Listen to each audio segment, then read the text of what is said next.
شما خیزید از گلیم خیزید زهوی جان گلیم آزاد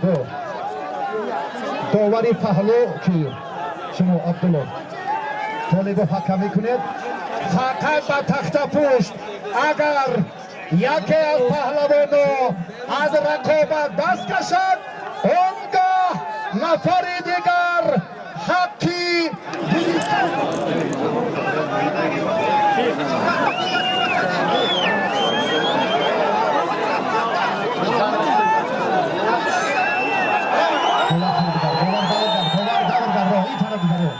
تکنیشنا اپراتیونا همه را نظارت کنید همه پهلوها را دیده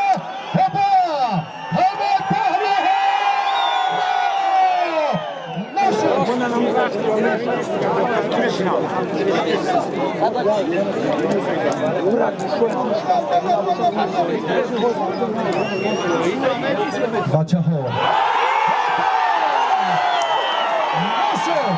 بسیار عالی قدر منزلت پهلوانان در اینجا موقع الهیده دارد وطنداری ما یک جهت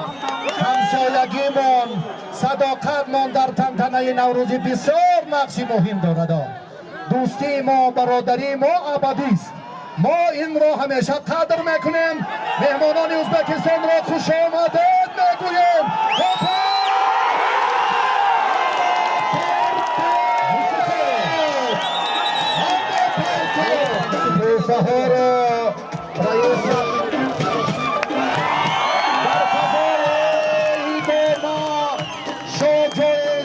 صبحی دین خلیل زاده تقدیم گردد